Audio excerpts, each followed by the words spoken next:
do for a living, son? Then step into the WWF war zone. Go ahead, create your own wrestler. Just another victim for Stone Cold to take out. 4-player action, 4 more kicked. A piece of trash like you is gonna get in a steel cage with me? All the moves in the world won't mean jack when you meet the Stone Cold Stunner. You wanna survive WWF Warzone? Stay away from me. And that's the bottom line, cause Stone Cold said so. Acclaim Sports.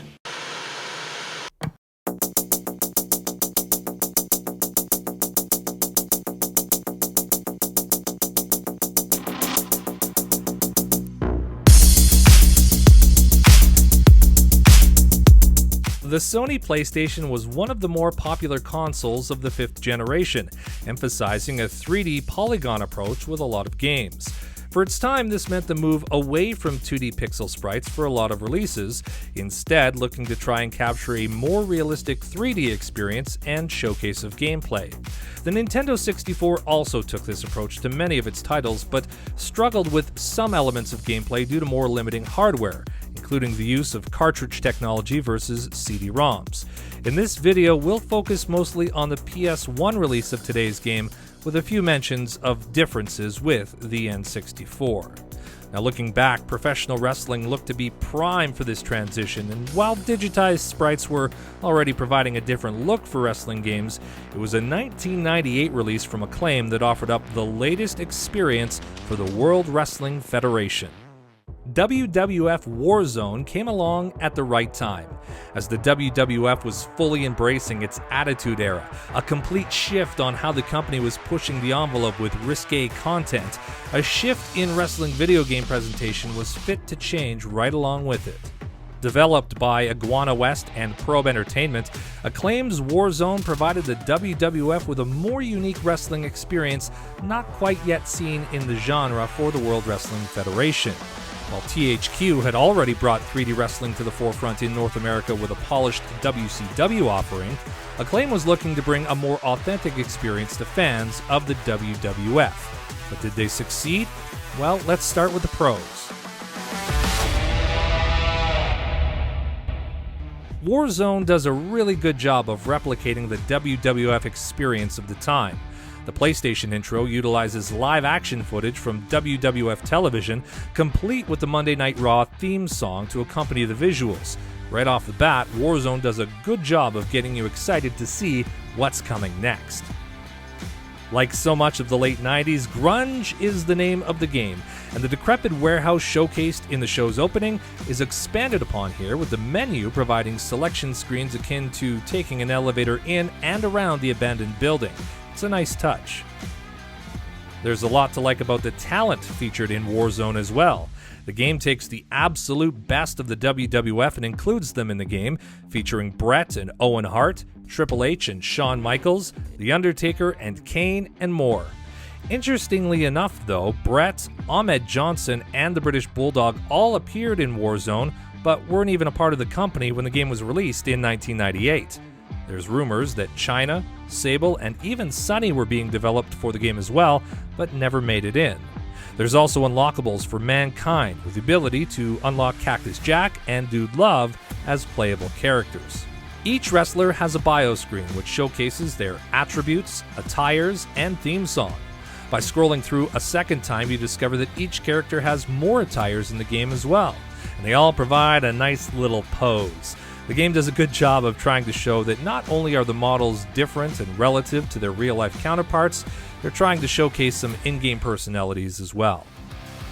There's a few different match options, including a one-player championship mode, a versus bout, tag team bouts, cage matches, battle royals, and a hardcore weapons match. There's also the option for Royal Rumbles and Gauntlet matches when playing the N64 release. All in all, it captures the product of the time, focusing on giving players the opportunity to mimic wrestling of that era. Hardcore matches are fun because, well, hitting someone with a TV is always a good time, especially when it's thrown in by the audience. Yeah, the match starts with weapons in the ring, and they disappear after you use them, but fret not, the good fans of the World Wrestling Federation brought TVs to the arena so that you could never run out. Another welcome addition is the ability to create a wrestler. For its time, it's relatively robust, with the ability to change attributes, body type, skin tone, hairstyles, outfits, and more. You can even choose from a couple of original theme songs, or choose any of the existing themes from in-game wrestlers. It definitely provides some individuality and customization to put yourself or your character in the game. And then there's full motion videos. These, well, they're just freaking fantastic. It sounds like they were all filmed and recorded in an actual warehouse with the amount of reverb there, but FMVs were the bee's knees in the 90s, and this is just further proof of that. It's so awesome. We are the nation! What makes you think you're gonna stop me? Like I've said time and time again, there's no holding back this thoroughbred. But since you're obviously too stupid to realize that, I guess there ain't nothing wrong with me kicking your teeth in. The presentation and options are solid, and on the surface, Warzone looks to offer up a really great experience. There's a variety of cheats and other things to unlock, so there's plenty of challenge and replayability. Unfortunately, like many professional wrestlers, the presentation and the look can only get you so far. The best part of this game ends as soon as the bell rings. The matches are fine. There's no music, but there's plenty of ambient crowd noise, including character-specific chants depending on who's in the ring. When using a created player, the crowd and the commentary refer to you as Player 1.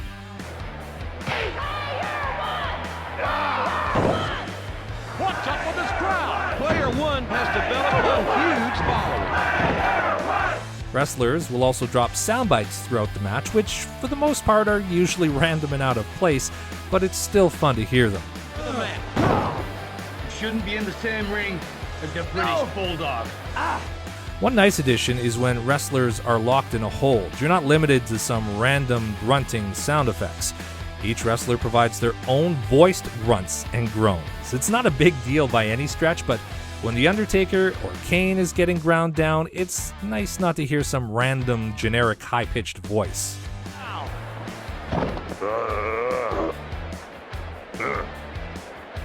I did mention earlier that there's wrestler-specific theme music, but most of the time, you never hear it.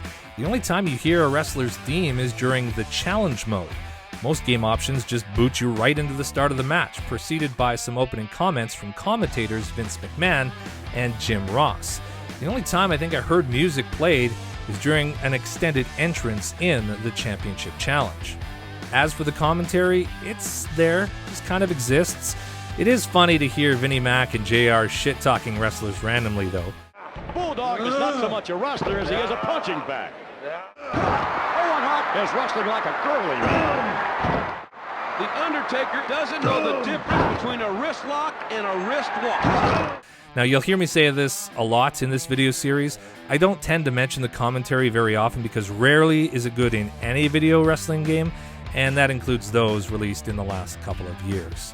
Welcome to the war zone. This capacity crowd is on their feet. I'm Vince McMahon, and I'm good old JR. We are looking forward to a good old time slobber knocker. Another gripe, you can't select your opponent. Want to reenact the Montreal Screwjob pitting Bret Hart against Shawn Michaels? Sorry, you better hope the AI randomly selects them for you. This element actually drives me nuts. However, despite all of that, the biggest thing holding back Warzone is probably the control scheme. It's just not intuitive or fun. THQ employed a simple system with WCW vs. The World and improved upon that with follow-up releases on the N64 with WCW vs. NWO World Tour and WCW NWO Revenge, which, funny enough, was also released in 1998. Aside from simple attack buttons, in those games you simply grapple, push a direction on the D-pad with another face button, and the move happens. It's easy enough. In Warzone, it's not as simple. The game requires a combination of inputs in order to complete specific moves. For example, right, and triangle might be an arm drag or a suplex or some other move. Each move has a designated assignment, so it requires either memorizing all of the proper combinations or having a printed moveset in front of you, then pausing, then looking down at the combo, unpausing, and trying to execute it. Or you could do what I did and spam the same thing over and over again for the most part. Now, in the beginning, when you're learning the holds, it can be frustrating, but I think the disappointing part is that even when you do finally learn how the game controls and you're able to execute moves, the game then just gets boring. The health bar takes a while to drain, and the moveset is similar for most wrestlers, and limited at that. It just feels very much like a button masher. Not to the extent of an In Your House or games that came before it, but it's almost like a multiple-step button masher, if that makes sense. Now, to be fair, the game does offer up a training portion that walks you through some of these move combos, but in-game, when you're doing it, it's really not that fun. It's probably the biggest issue I have with Warzone. You get all the build and the music and the energy before you get into the game, and it's the gameplay itself that brings the excitement down. It's too bad, really. Now, despite my gripes, the game reviewed well in its day. GameSpot even stated that WWF Warzone was the best wrestling package ever released and shouldn't be missed by anyone with even a passing interest in wrestling. The game was also nominated for Best Nintendo 64 Game at the 1998 CNET Game Center Awards, losing eventually to The Legend of Zelda: Ocarina of Time. Listen, some games are easy to look back on with rose-colored glasses or be viewed upon today with the lens of modern technology, so hearing me say the game is so-so while the game itself reviewed well in its day? Listen, it's not always easy looking back on these games, and I'll openly admit, Warzone was one of the first PlayStation games I ever owned. I enjoyed it at the time, and given that it was the freshest WWF wrestling game, I really wanted that authentic WWF experience, but I'll admit, I didn't play it as much because I also had all 3 of WCW's video game offerings, and they were, quite frankly, so much more enjoyable. I focused on the PlayStation and N64 releases of Warzone here, but did you know that Acclaim also released it on the Nintendo Game Boy? We won't spend a ton of time here, but I wanted to make sure I included the Game Boy release. First and foremost, the game seems to have a different title altogether, with the intro screen showing WWF Championship Match Warzone. The opening credits say World Wrestling Federation Warzone, so who knows? Warzone on the Game Boy is similar to other WWF titles released on Nintendo's handheld. The music's good, but the gameplay is pretty basic. Limited moves relegated to punching and a couple of grapple holds. The moves and working yourself around in the ring can be a little sticky at times, but there's not much more to say.